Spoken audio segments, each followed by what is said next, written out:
দর্শক, চলছে ব্লাড বিনামূল্যে রক্তদান কর্মসূচি। অবস্থান করছি শরীয়তপুরের কেদারপুরের মুলফুতগঞ্জে অবস্থিত শেফা ডায়াগনস্টিক সেন্টারে। এখানে একজন মুমূর্ষু রোগী রয়েছে, তার জন্য 2 ব্যাগ রক্তের প্রয়োজন। আর আজকে এই 5ই আগস্ট তথা 36শে জুলাই বিজয় দিবসকে কেন্দ্র করে এই গণমাধ্যম কর্মীরা ব্লাড দিচ্ছে, তার চিত্র আমি তুলে ধরার চেষ্টা করছি। উনি গ্লোবাল নেশনের নড়িয়া উপজেলা প্রতিনিধি, তার সাথে কথা বলবো। তিনি এখন মোটামুটি ব্লাড দেওয়া শেষ হয়েছে এবং তিনি কথা বলবেন এমন একটি বিষয় তিনি আমাকে জানিয়েছেন। জি, কি কেন রক্ত দিলেন এবং কি আশায় একটি বিষয় জানাতেন। আসসালামু আলাইকুম রহমতুল্লাহ। আমি একজন গণমাধ্যম কর্মী। জুলাই 36 যে আন্দোলন, প্রথম যে আন্দোলনে ছাত্র জনতার স্বতঃস্ফূর্ত অংশগ্রহণ এবং আমরাও সেই আন্দোলনে ছিলাম রাজপথে এবং সেখানে যে রক্ত দিয়েছি তারই ধারাবাহিকতায় আমরা আজকে যে আজাদী দিবস, বিজয়ের যে শুভেচ্ছা, তার জন্য আজকে আমরা পুনরায় রক্ত দিয়ে এই দেশকে স্বাধীন করেছি। সেই উপলক্ষে আজকে আবার রক্ত দিয়ে মানুষকে সেবা করার জন্য আজকে রক্তদান করা। রক্তদান এমন একটা পেশা, যা আল্লাহ রাব্বুল আলামিনের একটা নিয়ামত।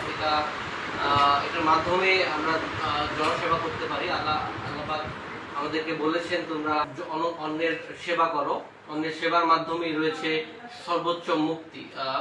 আমরা সেই লক্ষ্যেকেই কাজে লাগিয়ে আজকে রক্ত দিলাম।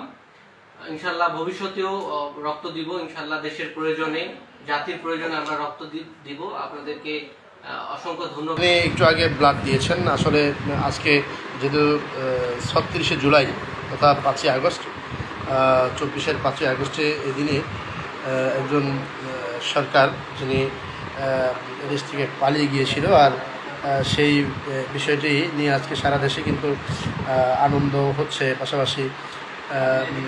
পাশাপাশি কিন্তু আপনার সারা দেশেই বিজয় মিছিল এবং আজকে জুলাই ঘোষণাপত্র দেওয়ার কথা রয়েছে, বিকেলে পাঠ করার কথা রয়েছে। আপনারা আজকে এই দিবসকে সামনে রেখে ব্লাড দিচ্ছেন, সেই বিষয়ে যদি একটু আসলে বলতেন। জি, আলহামদুলিল্লাহ। গত বছর এই সময় আমাদের ছাত্র ভাইয়েরা রক্তদান করেছিলেন, রক্ত রাস্তায় দিয়েছিলেন। তো সেই একই রক্ত আমরা আজকে আমাদের যারা অসুস্থ রোগী আছেন তাদেরকে দিয়ে এই জনসেবাটা আমরা চালিয়ে যাচ্ছি ইনশাআল্লাহ। এবং আমাদের যে ভাইয়েরা গত বছর রাস্তায় আন্দোলন করেছিলেন, রক্ত দিয়েছিলেন, রক্ত ঝরিয়েছিলেন, তার প্রত্যেকেই প্রস্তুত আজকে এরকম একটা সময়, এরকম একটা দিনে মানুষের পাশে দাঁড়ানোর জন্য, মানুষকে সহযোগিতা করার জন্য। আমরা গত বছর আন্দোলন করেছিলামই মূলত মানুষের পক্ষে থাকার জন্য, ন্যায়ের পক্ষে থাকার জন্য, অন্যায়ের বিরুদ্ধে থাকার জন্য। আমরা সেই জায়গা থেকে, সেই অনুভূতি থেকেই আজকের এই কার্যক্রমগুলো আমরা বাস্তবায়ন করার চেষ্টা করি।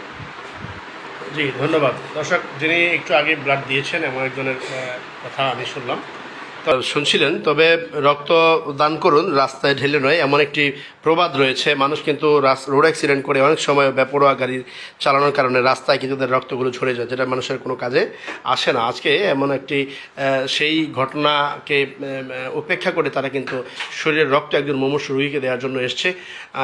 যারা এই আন্তরিকতার সহিত এই কাজগুলো করছে তাদেরকে জানাচ্ছি আজকে লাইভ প্রোগ্রাম থেকে শুভেচ্ছা অভিনন্দন, এবং দেশ ও প্রবাস থেকে যারা দেখছেন তাদেরকেও জানাচ্ছি শুভেচ্ছা অভিনন্দন।